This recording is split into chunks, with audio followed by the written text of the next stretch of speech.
It's heckin' Wimder. And in Wimder, it's Wimdy. Is that where this podcast is held? In the Wimder time. In Wimderland? A Wimdy Wonderland. A Wimder Wonderland. Windy Wamba's Podcast Factory.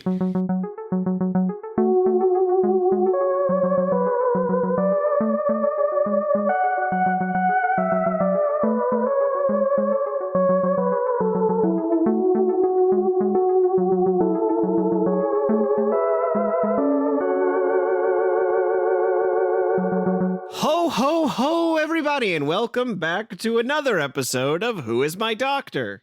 Ho, ho, who is my doctor? Ho, ho, ho is indeed. As you could tell, we are doing a Christmas episode. I didn't know that ho, ho, ho was a greeting. Ho, ho, ho, my nerds!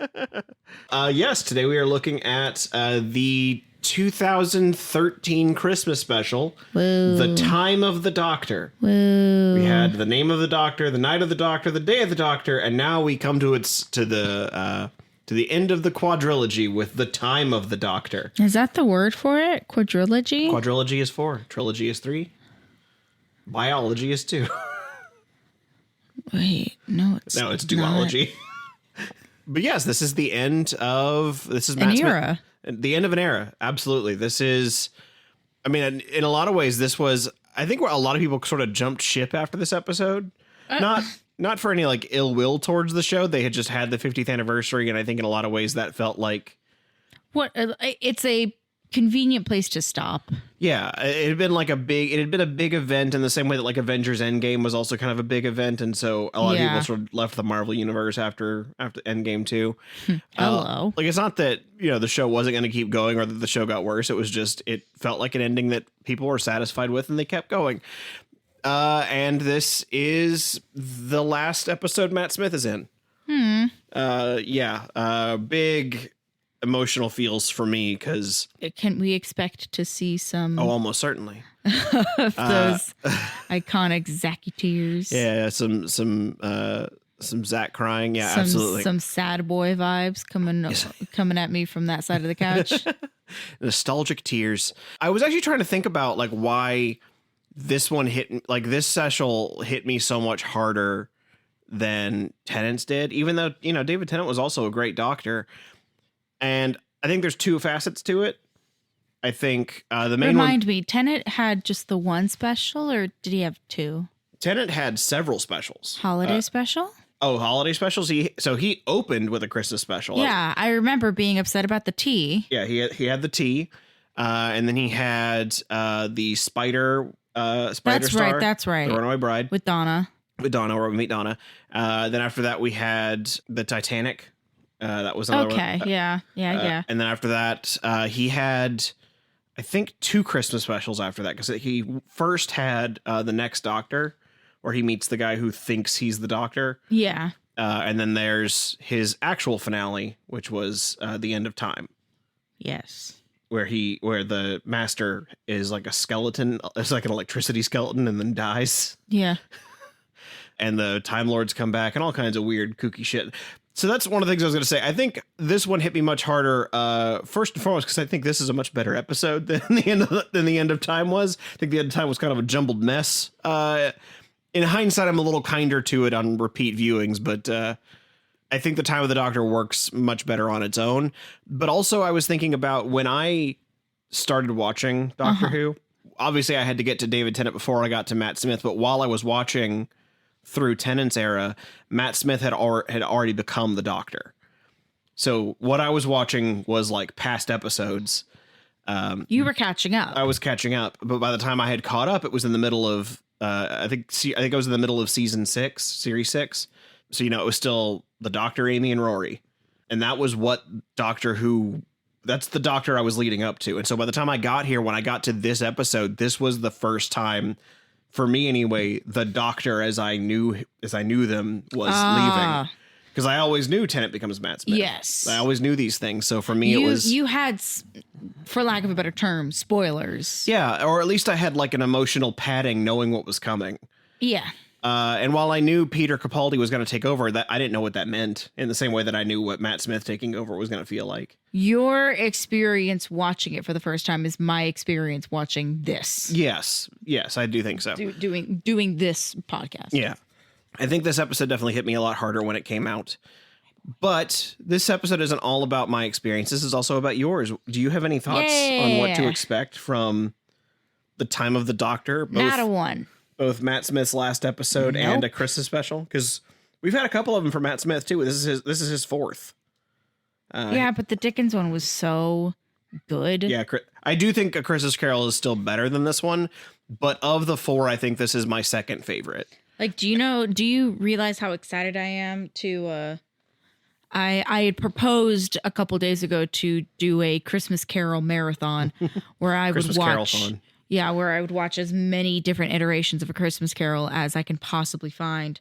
And it tickled me pink realizing that I could watch the Doctor Who one over again. Which I don't think we could say that for many episodes. I don't think there's a lot of episodes that you're I'm also so partial towards A Christmas Carol. Yeah. That there is a part of me that's like, this has fairly large boots to fill because of how good of how kindly I think of and how much I really do love A Christmas Carol as a story. Specifically, how much I love when you can plug it into different contexts, and have different characters fill in those very familiar roles. Yeah. And so especially plugging it in for Doctor Who is like, oh, that's so fun and exciting because we're literally playing with time and space in a story that is not from an era where time and space was something that you could think to explore. So blending in that mysticism with science fiction is so fun for me. So this I have astonishingly low expectations for because I don't get the feeling that it is going to blow me off. Blow me off. What am I saying? Knock me off my feet. Blow me out of my seat. Knock your socks off, blow your mind. Thank you. Blow my mind. Yes. Well, let's talk a little bit about what's in the episode, because there's one thing I've brought it up to you before, but we've established that the Doctor can only regenerate 13 times, right? 12. Well, technically 12 times. He can regenerate 12 times. So that means he has 13 incarnations. Because you start from one. So with that in mind, we now know that the War Doctor is in there. So that means that the 11th Doctor is technically the 12th Doctor. But we also, if you remember, David Tennant once regenerated, put a regeneration into his own hand. Yeah. Do you think that counts? Is this a Profassi question? This isn't a Profassi. This is a curiosity. Yeah. Does that count? Well, because he also gave like regenerative. He also has given other people. Like, didn't he give River Song? No, opposite. She gave him. Well, they both did. River gave him some, and then he gave River some back. Because I feel like that's filtering into the same thing of, does that count? Yeah, that's a good question. Basically, here's the question: do you think the Doctor is out of regenerations or not? And if he is out, how do you think he would get them? Oh, I don't know. Okay, I'm just curious. It's going to be some bullshit answer. I know. I was just curious if you had any thoughts on that. It's some wibbly wobbly, dummy wummy stuff, Zach. Yeah, like I have every expectation of whatever I say is both going to be wrong and whatever the answer is going to be stupid. So I don't even want to humor your question with an answer. Well, in that case, we'll find out as we watch the show. So let's get into the real Cassie Profassi questions today. I tried to come up with ones that I thought would be more fun for you. So these you will get an answer for pretty quick, so that way we can just kind of enjoy the episode. In this special, the Doctor has taken on one of his usual enemies as, I don't know if you want to call it a sidekick or a pet, but he's taken one of them into the TARDIS. Okay. Do you think that enemy is a Dalek, a Cyberman or a Sontaran? Oh my God. I want it. I want it so badly to be a Dalek. So much so that I think you've learned my method of the game where if you put answers that I like, I am more inclined to pick those. I know. I'm really curious how you're going to answer the next question. Then. I get the feeling it's a Sontaran. Okay. But I want it to be a Dalek. So I'm debating on, do I want to be wrong or like very wrong? Because it could very well be a Cyberman too. It could. Can I ask the Can I ask the specifics for why it is getting into the TARDIS? He needs its help translating something. Okay. I'm gonna say a Sontaran. Okay. I'll be so tickled pink if it's a Dalek. We'll find out if the Doctor has taken on a little Sontaran sidekick. Yeah, all Sontarans look like my mom's husband. And I can say that because she doesn't listen to this podcast. And additionally, in this episode, the Doctor and Clara visit a place called the Church of the Papal Mainframe. Or the Catholic Computer Church, I guess is how that sort of translates. Ah, yes. But when you go to this church, you are not allowed to bring something. Is it weapons, money, or clothes? Oh, fun. How Catholic is this church? I would say not very much. Okay. They are way more mainframe than papal, I think. In terms of aesthetics, they're very sci-fi. I would say weapons then. All right, so you think you're not? I'm tickled at the prospects of it being clothes. I think that's really funny. Weapons, though, feels more apropos for the Doctor because that's him being like, "Oh, the sonic isn't a weapon; it's a screwdriver." Whatever. All right, well, we will find out together if the Doctor has a little Sontaran sidekick, and if you're not allowed to bring weapons into the church. I mean, I feel like most churches don't like you to bring weapons inside, unless it's their own weapons. Then it's the Crusades, the Space Crusades. Yeah. But again, if I'm double whammied wrong and it is Dalek and everybody is naked, then we're in for a wonderful time. Well, we will find out together if this episode features a naked Dalek as we watch Ew, no, they need their clothes on. They need their carapaces. Thanks. As we watch the 2013 Christmas special, The Time of the Doctor.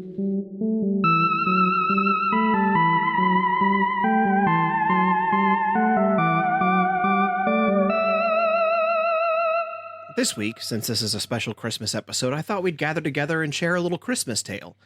Oh, before I get going, while this isn't technically an ad, I should tell you it is still sponsored, but I think it's pretty subtle. You should barely notice.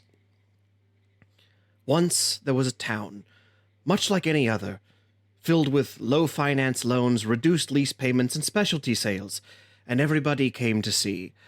Although no one understood the town, everyone who approached it found themselves afraid.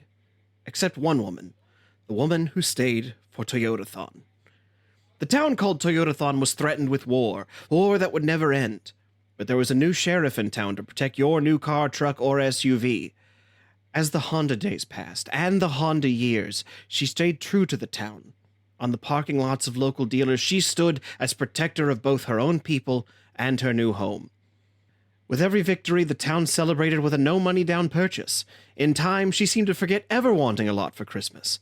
And the people of Toyotathon came to love Mariah Carey. I didn't approve that. It feels legally dubious to bring a real person into this otherwise completely wholesome, heartwarming, and not at all overly sponsored tale. So, unless the spirit of Christmas has a lawyer, I'm done. Back to the episode. Jeez.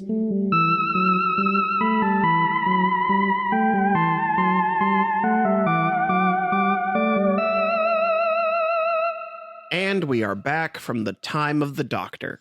And what a time of the Doctor indeed. Quite a long time of the Doctor, like 300 something years. 300 years. I think they said it. I can't remember exactly, but I seem to remember there being somewhere around he stayed 500 years.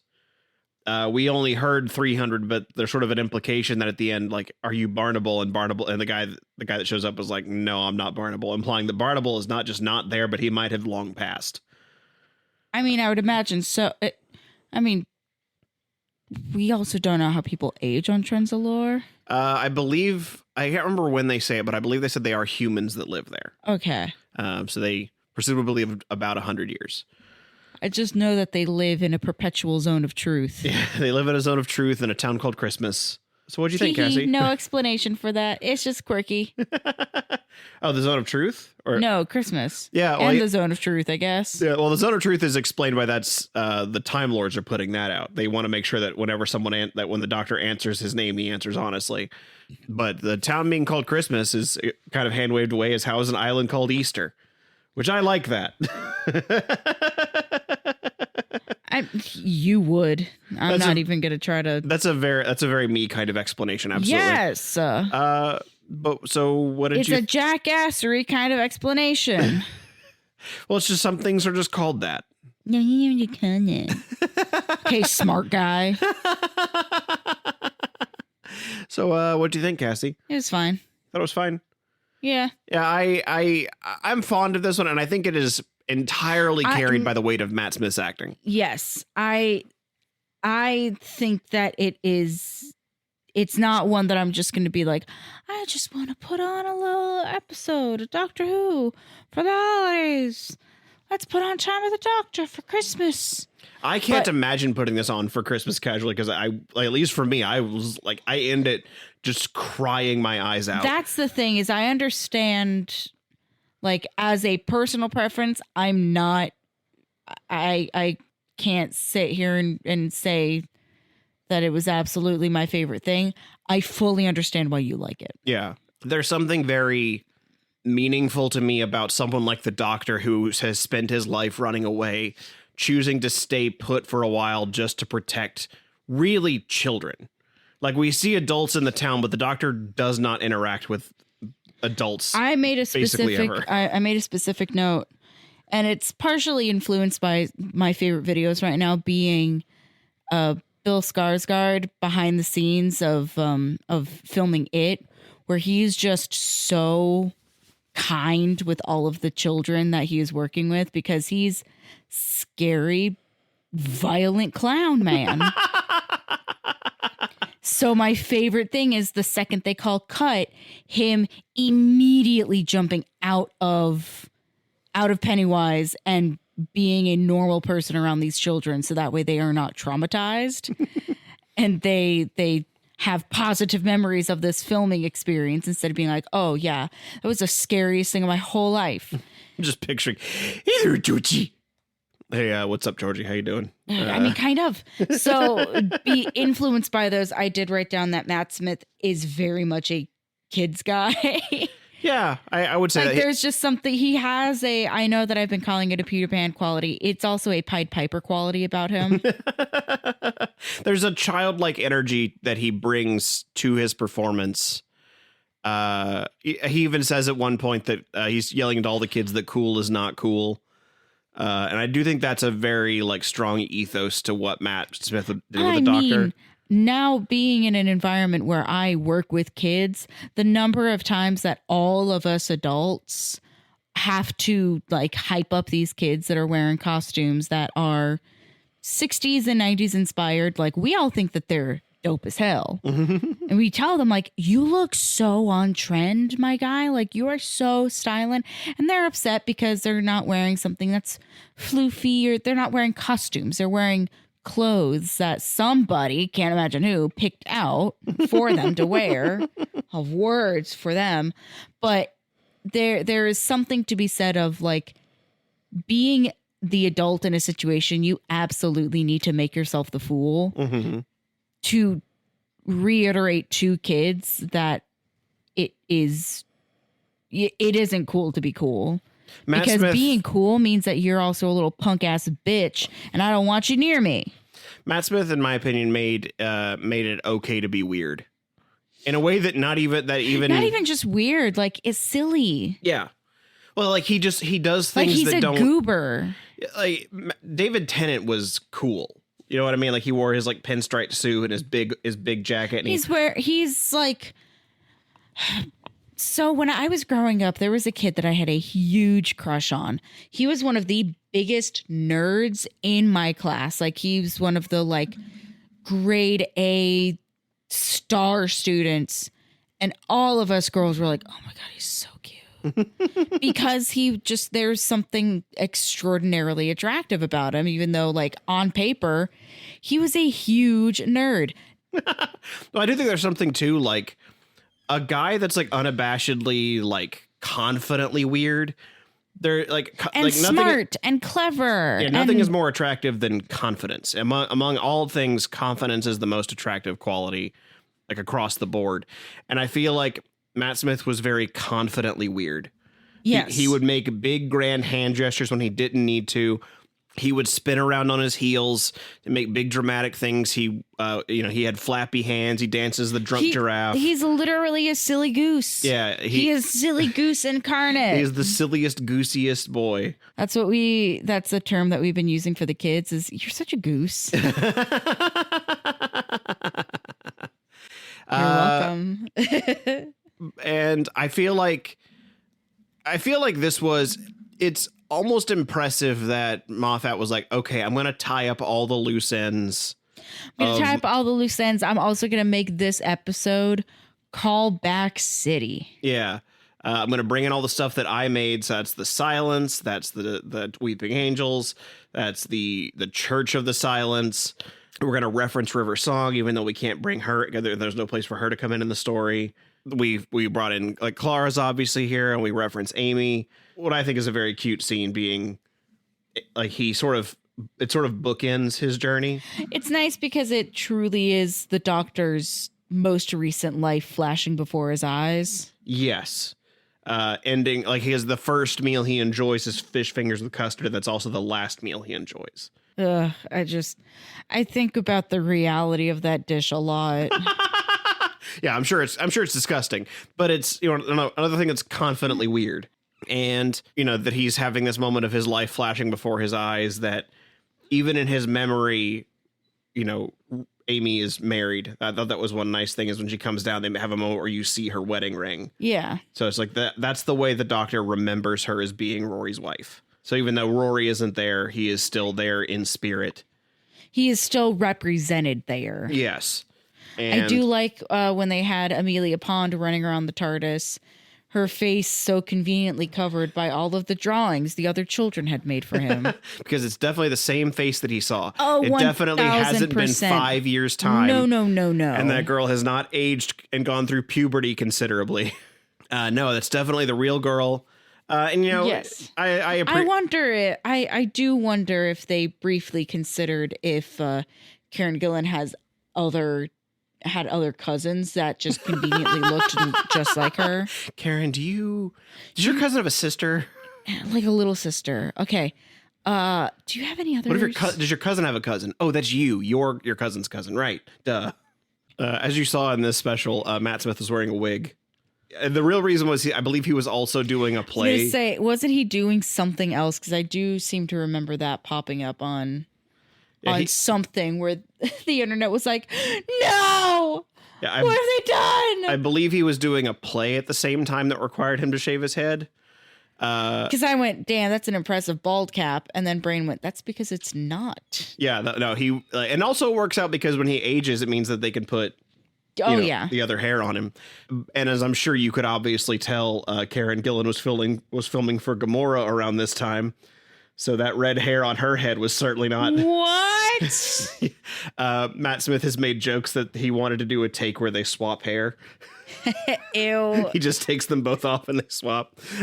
But for me, though, like obviously the end of this story is really just Matt Smith getting to do 2 monologues back to back. Oh, yeah. Which is so very indicative of his run, I think. Is the only thing that could end. The only thing bigger than doing a Matt Smith monologue is doing 2 Matt Smith monologues. And I really like them both. I really like his where the Daleks are like, we know the rules of regeneration. And he was like, oh, now I'm pissed. You brought up the rules. Fuck you. You know what? I'm regenerating just out of spite. It's the crack that went, oh, here you go. Here, enjoy a little dusting of regeneration energy. We're gonna salt bay it to you. Just You can regenerate now, but you're already an old man, so you get to regenerate right into another old man. Well, I also like that where he's like, you've been trying to kill me for centuries, and here I am dying of old age. It reminds me of, have you ever seen the movie Tombstone? No, I have not seen the movie Tombstone. So this is some light spoilers for it, but it's a 20-year-old movie at this point. In it, what? Val Kilmer plays Spoilers. Doc Holliday, and he has this whole bit where he's certain he's going to die with his boots on, meaning he's going to die in a gunfight. And then he ends up dying of tuberculosis with his boots decidedly off. And so that's just the way. That's what it reminded me of, is just like, you guys have been trying to kill me forever, but you are so scared of what I might do that now I'm going to sit here on this clock tower and die of old age while you're still too scared to shoot me. Clock tower that both is and isn't just a giant TARDIS looking machination. Ain't that just the way that even when he's not in his TARDIS, he's still living in a time machine. Yep. Oh my God, a time machine, a clock. I get it. Cheeky glad bastards. the wheels were turning there. And I also feel like they specifically wanted to do it because Stephen Moffat was like, 12 doctors, clock strikes 12, clock strikes 12. I did write down the Doctor's Wizard Tower. Because that's also what it's giving. It is a little bit, especially because it's covered in, like, that's where he does his tinkerings. Yeah, the inside is he both is and isn't Father Christmas. He is the father of Christmas Town, not affiliated to the Nightmare Before, but. Can you imagine if this was the Christmas Town Jack Skellington stepped in? Yes. What's this? A doctor in a tower. He wouldn't have made 2 steps before Dalek. He makes 2 steps. He makes 2 steps and the doctor thinks it's one of the silence. Yeah, either one of the silence, or he looks at a weeping angel and goes, "Oh, that's very cool," and then just takes that back with him. We're going to do that trick next Halloween. Goodbye. Just everybody in Halloween Town is so enamored by the weeping angel. By red light, green light. Yeah, basically. All the kids. Aw, all the toys. They love her. Yeah, I did not like Weeping Angel Graveyard though. That was the Weeping Angel's buried in the snow. Yeah, fuck that noise. Am I so excited for the next time we go to a snowy place and I'm just going to have a hand on deck that I can stick in and have that be a little bit for me. Yep. I do like that Moffat has found a few different ways to like bring in the Weeping Angels from like interesting places. I do like, because I like him using them as they are written way more than the image of an angel becomes an angel. Yeah. However, do you know how much an image of an angel becomes an angel has influenced any and all decision making I have had? You don't draw angels anymore? No. Well, because I thought for a half second, like, oh, I could do kind of a sneaky thing where, like, if I were to get an angel tattoo that has a striking resemblance to a weeping angel, if anybody asks, it's because I'm Catholic. But then I went, oh no, that's an image of an angel. I can't get that. Or else I might turn to stone. The image of a cherub becomes a cherub. Or worse, I might get transported back to the 1930s and I'm not equipped to live in the 30s. I like my right to vote. 30s you would still have had it, but I like being not on. Although you being a quarter Japanese would be problematic in about 10 years. Like being legally Japanese would be problematic. And also I was going to say, I don't want to live off of food stamps and have to ration my food and make dresses out of flour sacks. And then I went, oh, wait, I do that now. See, curse you, recession. I'm sad that I didn't think about this during that episode of The Image of an Angel, because I'm sitting here like, the image of a hot dog becomes a hot dog.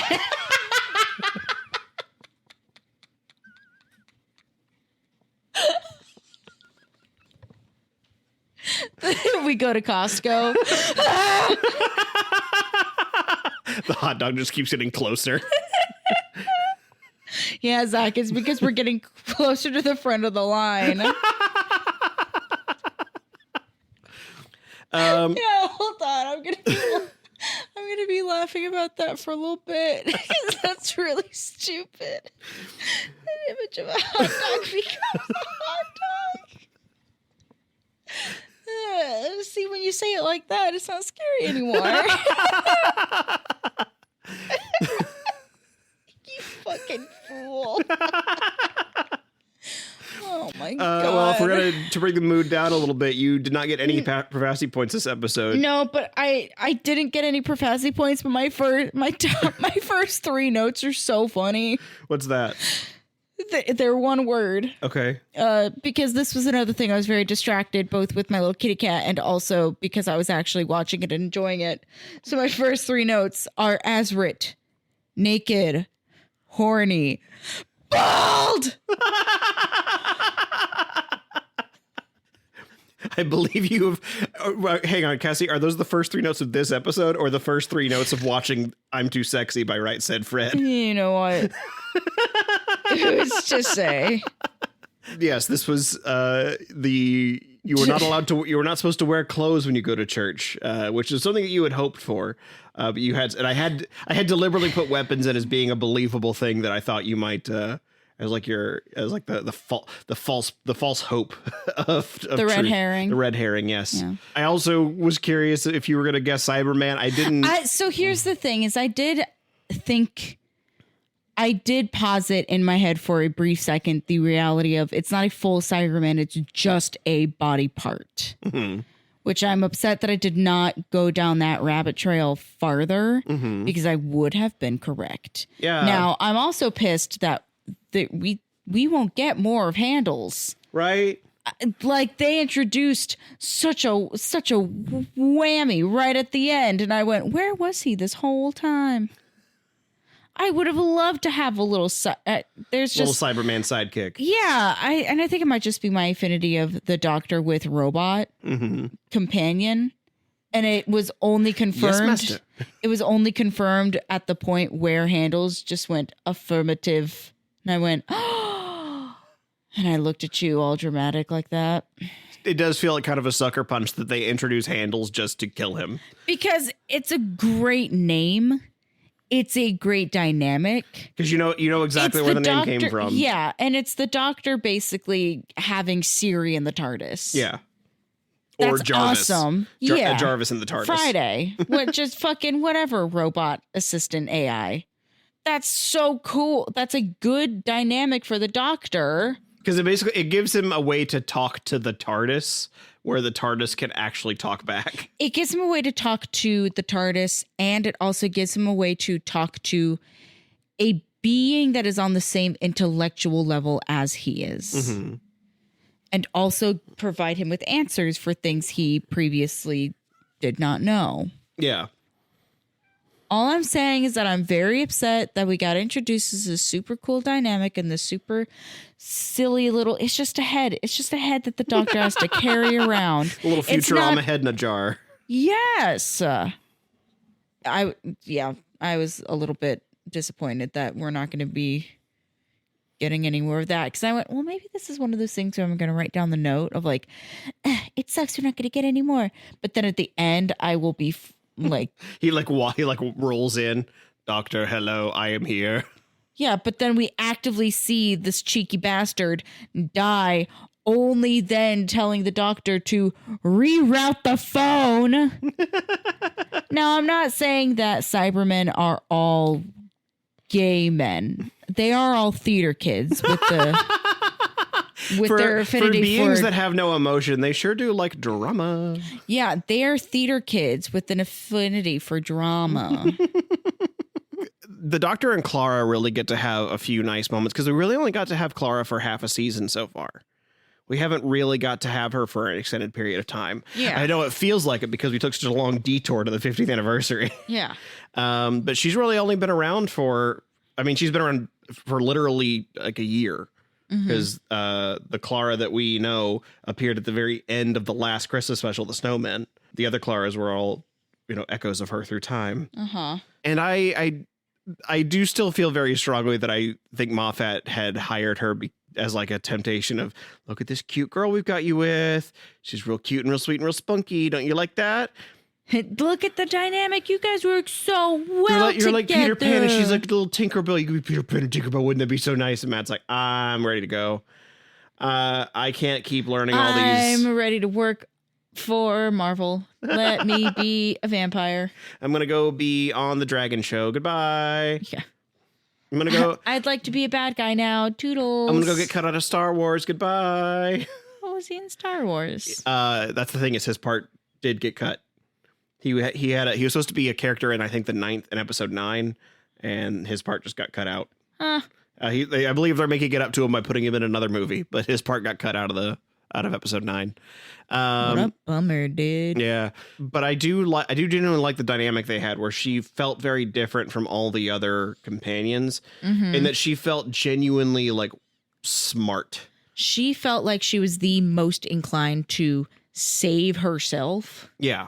Martha probably being the second closest of characters, because I feel like Rose and Amy and Donna have all been very like stubborn. Not even stubborn, but like I wouldn't call them foolhardy, but I do think that might be more the direction that you want to go in. They're a big personality. They like their whole thing is like being like, if the Doctor is the smart guy getting the center of attention, she is like, their role had been to put him in his place.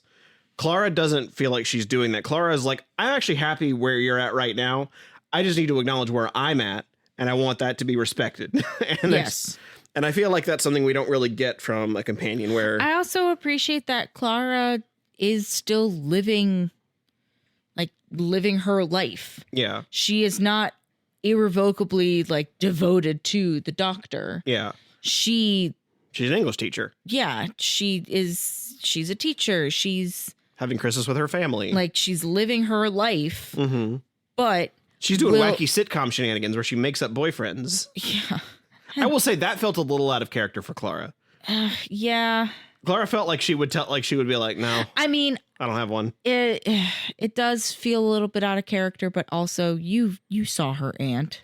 Yeah, that's a good point. Her aunt being like, I've got a whole list. You could make a boy band out of my list. She's like, I don't like boy bands. I do now. In hindsight, I actually can absolutely see her saying, I don't want to deal with my aunt right now, so I will tell her I'm seeing somebody. And here's the Doctor, and he's naked. Whoops. Grandma likes it, but because Grandma's cool. Her grandma knows how to party.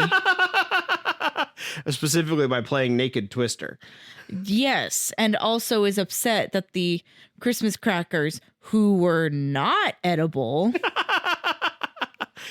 Yeah, they're almost like we've had some. Yeah, they're I guess did you not know the name of them, or did you just forget them? I forgot. Well, because that's not like an American tradition. No, it's more of a British thing for sure. So when we have done them, it's been at the one party we went to where the host provided everybody with Christmas crackers. I think in America they might even be called Christmas poppers. Like I seem to have that. I feel like that's more of the thing, because like the crackers here are either things that you have with soup or something else. Irrespective. Or they're in barrels. No, I was gonna say the same joke. Sorry, Bean. The image of a barrel becomes a barrel. The image of a hot dog becomes a hot dog. And I there's a part of me that's like, it does feel a little thick. The episode feels a little thick with like how much it's trying to like tie up all of Matt Smith's loose ends. It's tied up a lot of loose ends, but it's also doing passage of time in a way that doesn't feel like you can see that time is passing. Yeah. Like I saw a very good example. I don't know the name of the movie, but I know it's a clip that I sent you on Instagram, and it's them showing what's happening in the film, what you are saying, but then also what they're doing behind the camera to make this passage of time in this one woman's apartment. So it's like she's recently gone through a breakup. So she starts like on a dingy couch, like crying, and the walls are gray and it's dark. But then as the camera is rotating around the room, specifically with the intention of any time that the camera is not facing something, there are people coming in and moving furniture around and building what is the next scene. But I think about stuff like that when it's like, that's a really wonderful way to show that time is passing by altering the environment around you, by, you know, having your main protagonist be involved in different activities and seeing them progress in those activities. We didn't really get anything like that with this. We just got the narrator, Hot Tasha, telling us that time was passing. I mean, we also got Matt Smith's progressive aging. Well, yes, but that was not, we did not see the 300 years go by. Yeah. We saw 300 years go by in specific snapshots of Matt Smith's both very good and very bad old age makeup. Yeah, I'm a little bit, I do think that would have been interesting if they had gone through it. I don't know if it would have been distracting, but you think about like what we were 300 years ago in 1720 and 1725. Yeah, because as far as we know too, the environment, the world, everything that they were wearing, the people in that world look the exact same. Yeah. Fashion hadn't changed. Toys hadn't changed. The houses, the structures around, nothing changed. Now, there is something to be said of this town had been just constantly under siege. And so it very well could be they can't progress right now because they have to keep fighting off another Cyberman every week. Fair. But also when your adults and your children are identical. And so there is nothing to show. Because it's not even like you can tell that time has passed because all of the adults are wearing like black and gray and all the kids are wearing pink and yellow, and then at some point all of the adults now are wearing pink and yellow, and you can tell like, oh, those were the kids in this previous scene that now are adults. Like, it's a little hokey, but it is also a really convenient way to indicate to people that are watching a story unfold that these are the same people now. I think that would have been a good way to do it. Or even just like we're talking about the passage of time, if we had seen like more of what the Doctor's presence did for them. Like, it's ironic that the issue that we're having with the show about time travel and science fiction, the issue that I have right now is not showing the passage of time, is time itself. Because I also feel like, you know, if this whole town basically looks up to the Doctor, I feel like you should have started seeing the kids start like wearing bow ties. Yes. Or more purple. Or doing their hair like him. Because, like, I'm even thinking this this special reminded me just like a touch of Klaus. A little bit, yeah, I could see that. Just in the sense of like you have this like wayward man arrive in this village that previously did not have a wacky science professor type. And now his presence there is actively influencing the lives of the people around him. We never saw that influence. Yeah. Or like if it was just like a little joke where it's like, oh, I fixed the feet and also the anti-grav on it. Like there wasn't a real like tangible change. Like if the buildings over time seem to have more like LEDs or... Yeah. I do wonder if that was to showcase that it is the future now. I do wonder if that's like an intentional choice. Because also, you know, the town is called Christmas and it's a Christmas episode. So I wonder if it wanted to feel like the Doctor was trapped at Christmas. You know what I mean? Perhaps. Like he's trapped in the Hallmark image idea of what Christmas is.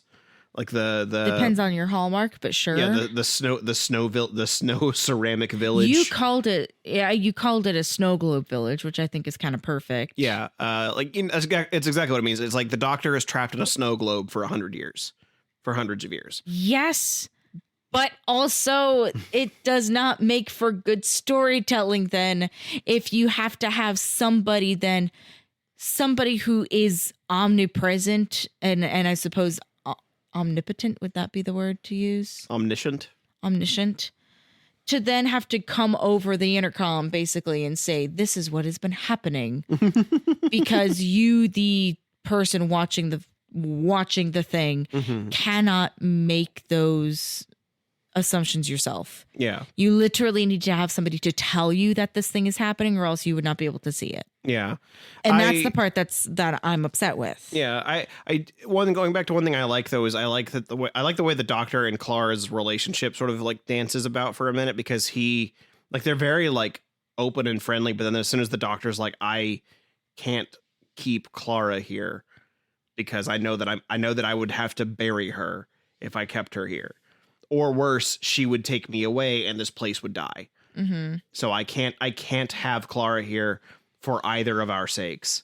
Not like for my sake, for these people's sakes, for her sake. And so the Doctor sends her back home, and then she manages to, she wants to not leave so bad. She clings to the TARDIS in the time vortex until it finally shows up again. I mean, according to the Doctor, it's her fault that the TARDIS was 300 years too late. Yeah, it was having to like hold on to her for too long. And so the TARDIS shows up and they immediately fight, but then they're almost immediately friendly again. And then she goes, I need you to look at me with those big sad eyes so I know you're being honest with me when you say you're not going to abandon me again. And he says, I'm not going to. And then turns around and immediately does it again. Yeah. I think that's a very like appropriate way to play out that dynamic where they genuinely don't want to be apart, but in this one situation, they are not good for each other. And like to realize that is painful. And I also think that it, leans to a very interesting way for how how her relationship with Capaldi is going to have to start off with. Because she just got abandoned twice by him. He showed up and then abandoned her a third time to drop her off with a different guy. Because she even says, and something that she is upset at the Doctor about she's upset at the Doctor upset at the Doctor for. She's upset at the Doctor because. She is upset at the Doctor because he did not say goodbye. Yeah. So he sent her on her way, sent her home without saying goodbye. And the last time he sees her, he says goodbye. Yeah, when he's walking up to... When he is the old man, he gives her a hug and tells her goodbye. And it's interesting that goodbye seems to convince her to turn around and talk to the Time Lords. To turn around and be like, you don't need to... Like, you're asking Doctor Who, you keep wanting to know his name, but asking his name misunderstands him. He is the Doctor, and you can help him. It's like, it feels like when you have a friend who has to yell at a kid's parents who has transitioned, like, this is your child now. This is who they are, whether you like it or not. Like, that other person doesn't matter anymore because this is who they are and their name is the Doctor. Stop trying to dead name the Doctor. Yes. One of Moffat's best instincts is that he will always default to the companion is who saves the day. Mm-hmm. Like the Doctor will talk a big game, will put a lot of chess pieces in the right place, but the big move that will save the day is almost always from the companion. And I feel like that is always a very smart decision. Yes. One, because it validates the companion's existence, but it also ensures that the Doctor can never be like alone. Yes. Because it means that maybe they don't save the day when they're alone. And in this case, he wouldn't have. He would have died of old age on that tower and the dogs would have blown the planet up. It's all about balance. Yin and yang. Yeah. And so I really like the way that the show treats Clara. And I told you before that Clara is my favorite companion, but she wasn't my favorite companion with Matt Smith. She's my favorite companion with Peter Capaldi. I think their dynamic in particular is one of my favorite dynamics in the entirety of the show. So I'm looking forward to getting to that. Cool. It even starts off interesting where the first thing he says is, I've got new kidneys. I don't like the color. Yeah. Capaldi's regeneration looks like it hurt. He just, that TikTok transition of like, it's like the people that like throw their head back and then you hear the like sound. That's all I saw and heard, and I went, "Oh my god!" I do. Like we just had this so like hyper emotional bit of the Doctor's, like I said at the top of this, like the Doctor's most recent life flashing before his eyes. Yeah, and him recalling, oh, the first face I saw was hers, Amelia Pond. and also I will say, of all the Doctor regenerations, like the monologues that they will give, I think Matt Smith's is also my favorite.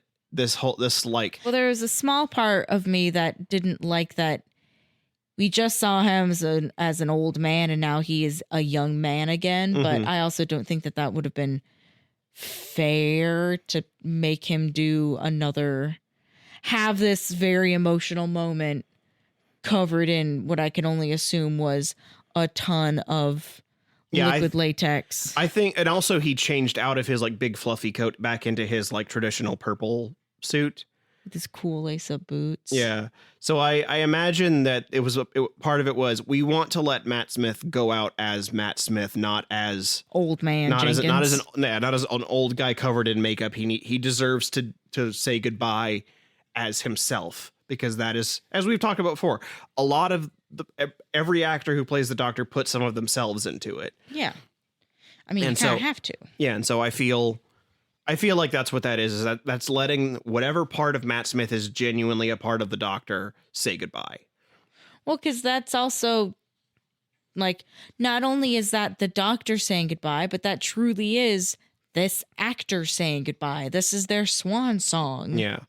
And I really like, because also his is one of the few speeches that feels like it's something that you can take into your personal life, where he's like, we're all different people throughout our lives, and that's good. You got to keep moving and growing and changing, but you've also got to remember who you were. And then he says, I will not forget this, not one line, not one day of it. I will always remember when the Doctor was me. And that to me, it's like, that's not the Doctor talking. That is Matt Smith talking about the Doctor. Yeah. It's also, it feels like one of those moments where you realize you're at a turning point and you're like, I want to remember this moment. And I feel like that's sort of like, I remember feeling that way when I graduated college. Because for people who don't know, I took a few tries before I finally graduated college. So for me, it was like I don't have to do like this thing I have been trying to do for, I believe, a decade. Yeah. Is finally done. And I know that I'm not doing this part of my life anymore. And so just sort of like sitting with that, and like especially now when I watch it, like I cry even harder because I know that feeling now in a way that I don't think I did ironically when I was in college. It's one of my favorite speeches in all of Doctor Who, really, is that I will always remember when the Doctor was me. It does make me upset that he's not come back ever.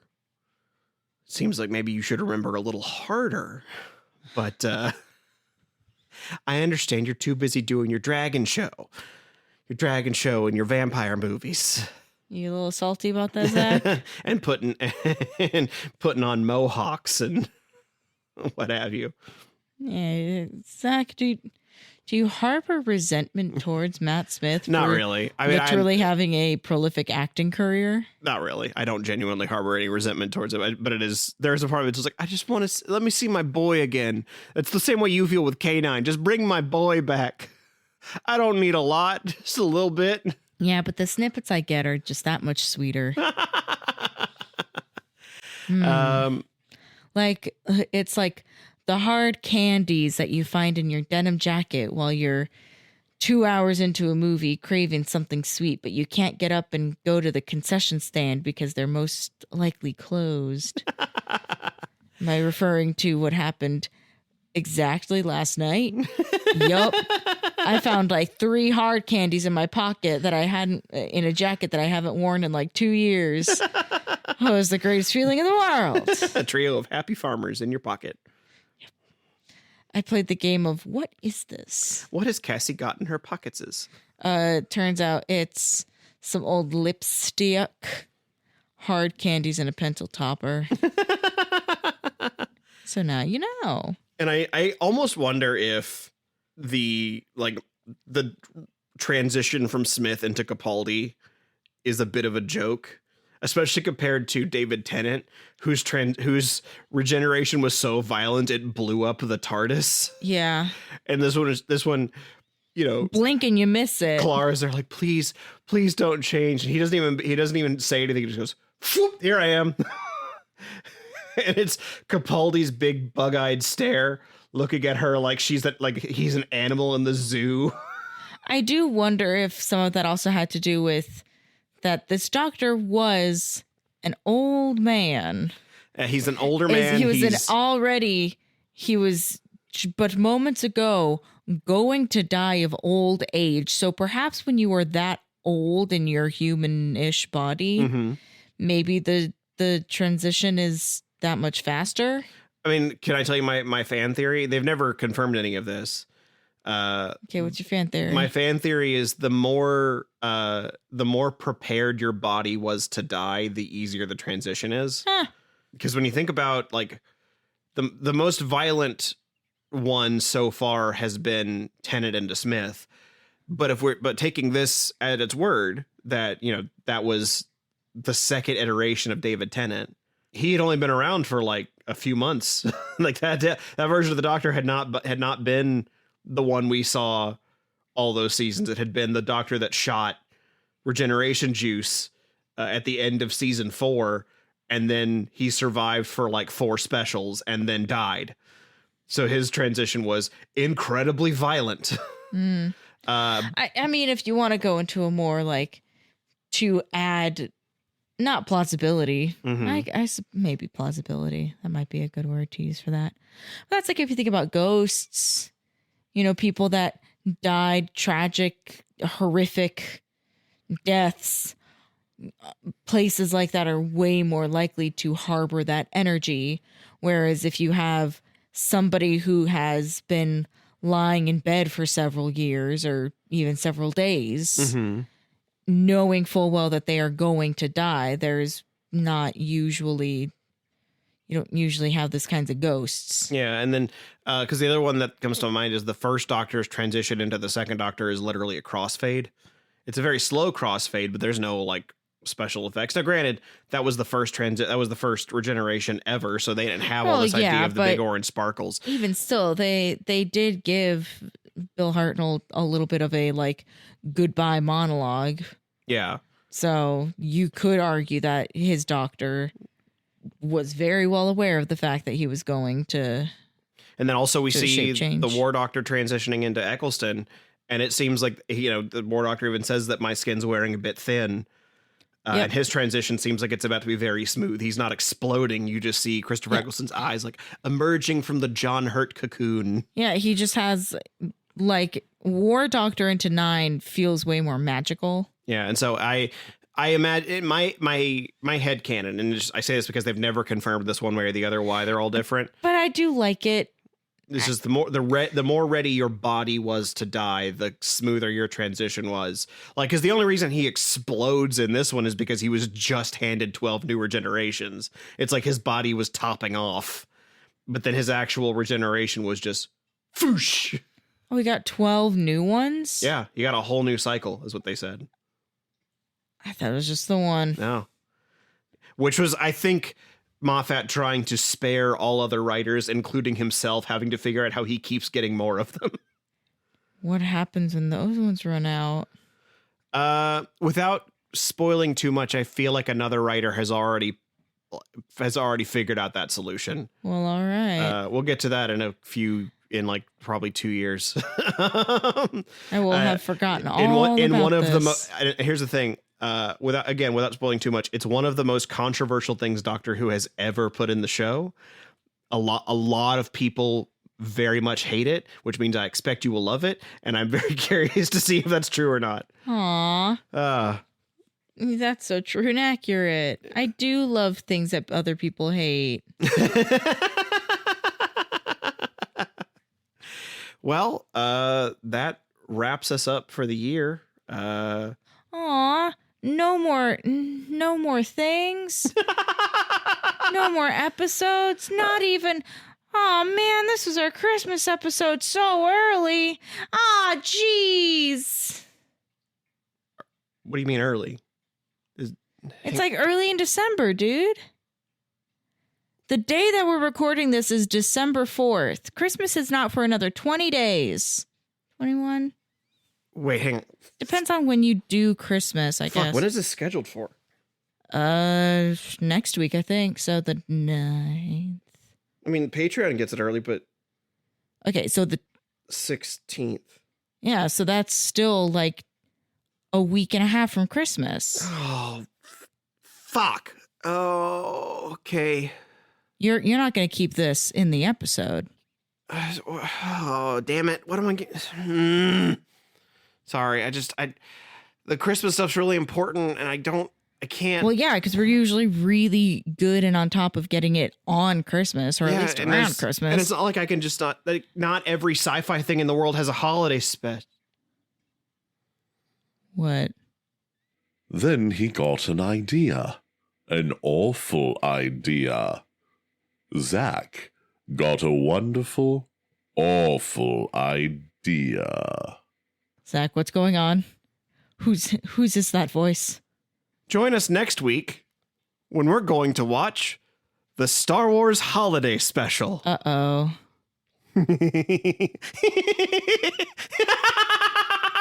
Zach, I don't like when you laugh like me. This is alarming.